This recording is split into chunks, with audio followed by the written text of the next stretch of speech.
Hi, good evening. Now, I wasn't planning on doing any more videos this evening, but because my little one is finally asleep, I've decided to do an art video, which will actually go on my YouTube page for Cab for Designs, or Pure Warrior Maiden, or obviously the one that people have finally been subscribing to.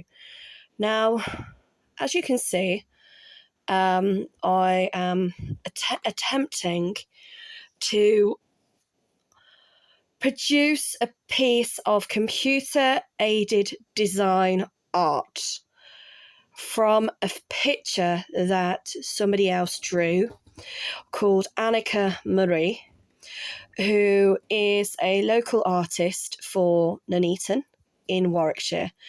The only thing is she doesn't actually have time to convert her artwork into a digital copy. So I have volunteered my spare time, my downtime when my little ones are asleep, to an hour a week at the moment. I can't really commit to more than that, of converting her artwork into a digital format for her. Now, one of the ways that I do this, there are so many different ways, there are so many different programs out there, but obviously if you do go into using things like Photoshop, for example, you have to pay for them and it can get quite pricey. And if you're not doing it as a business, then the way that I achieve or try to do the work that I do for her or anyone else who's asked me to basically give them a basic computer-aided version, a digital design of their artwork, is that I do it by using paint. Most computers, no matter how old they are, will have a basic, what is called a paint format on them. Now, with this one, it goes up to 800, I believe it's 800 megapixels. So my little boy, he wasn't very happy with me. He kept saying, "Stop block colouring the picture. I like the shading." So as you can see here, I apologise if you can't read it. It actually says edit block paint number 11. So I've actually saved the same image 11 times, with it being edited slightly differently each time, which, yes, does take up a lot of memory on my laptop. So ideally, I need one that is more better suited for graphics. But again, that takes time, that takes money.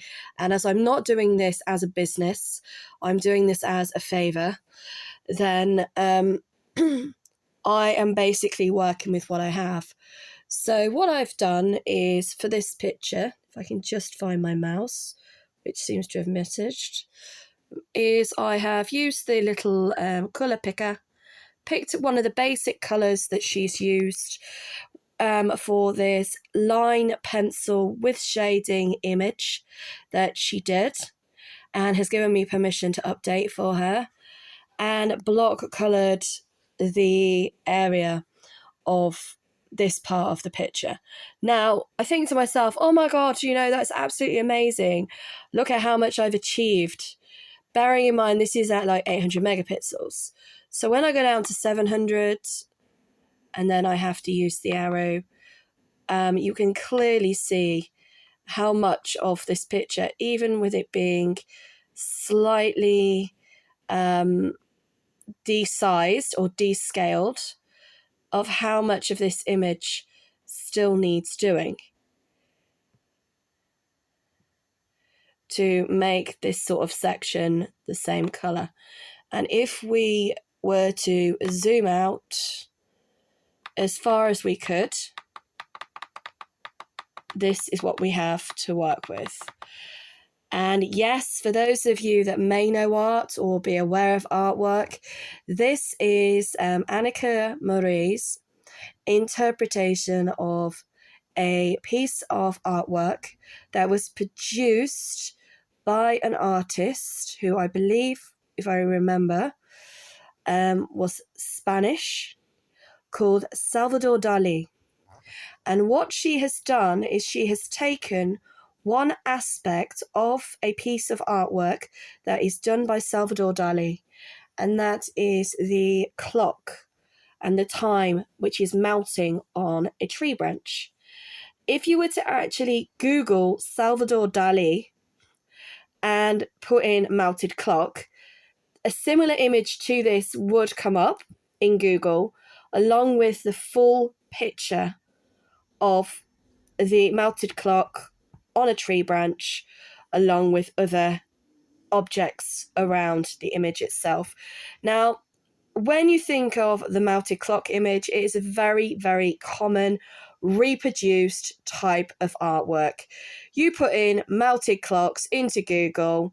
Yes, the original artist, the original concept was Salvador Dali. But you can get them off Amazon, you can get them off eBay, you can get them off Etsy. So many people have reproduced their own version and their own interpretation of the melted clock, which was originally produced by the artist Salvador Dali. Now, with Anneka Marie herself, this originally was a a lined pencil drawing that she did when she was 14 years old at school.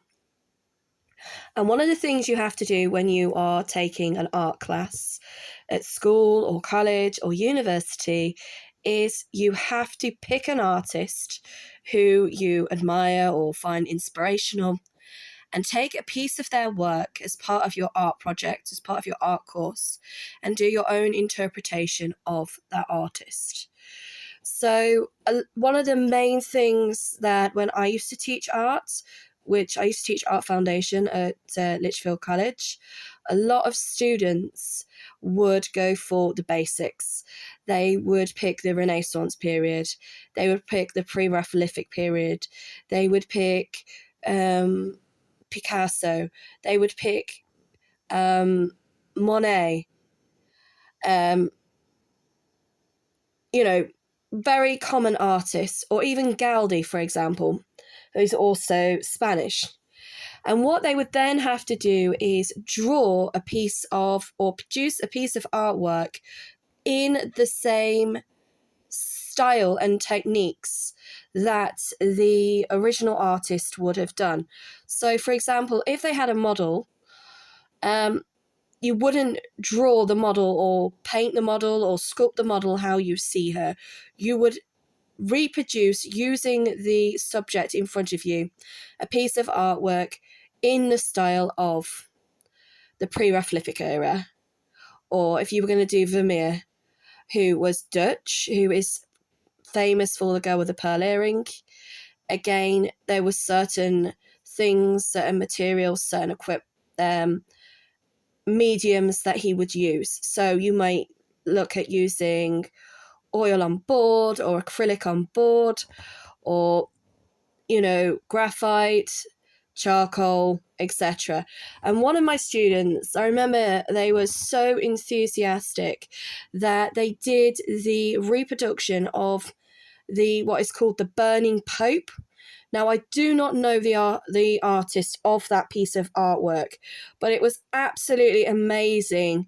I just remember them wheeling in this massive piece of board and standing there, throwing red paint up this piece of board, purple paint, orange paint, and then getting charcoal and drawing what looked like somebody in an electric chair.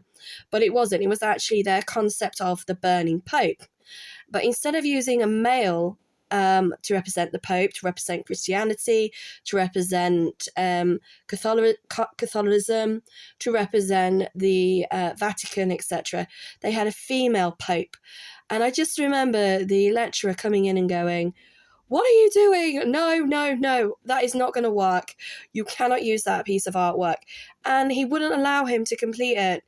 And I was so upset because it was a true... Unfortunately, I don't have any photographs of it. My camera wasn't working that day. But it was absolutely inspirational to see the enthusiasm in this young person. I don't know what they're doing now, but I hope whatever they're doing, their success successful in what they're doing. I had another student who was very passionate about skulls and death. And I kept saying to her, if you want to do skulls and death as part of your major art project for college, then you need to prove to your lecturer that there is an artist that you can use, that you can have the who can influence you. I can never think of that word. And Frida Kahlo. She was a Mexican artist, very famous for doing quite morbid self-images of herself, the death of her child. She was very in with Stalin during the war. And pardon me for yawning, wouldn't be my video without a yawn. And she actually became more successful than her husband. And I said to her, tell your tutor that is what you're going to use. I am going to produce artwork like Frida Kahlo. And because I told her what to say, he wouldn't let her. He said, no, I know why you're saying this, because you've had Katrina help you. And he used to always say that to all of the students. I do not mind Katrina, who is here to support you, but she is not here to teach you. It is your decision at the end of the day, and then I make the final decision because I'm the tutor. So sometimes we would have a bit of a banter and a bit of conflict of interest of, excuse me, who is the tutor in this classroom? And I would say, you are, John. And he's like, right, okay. And who are you?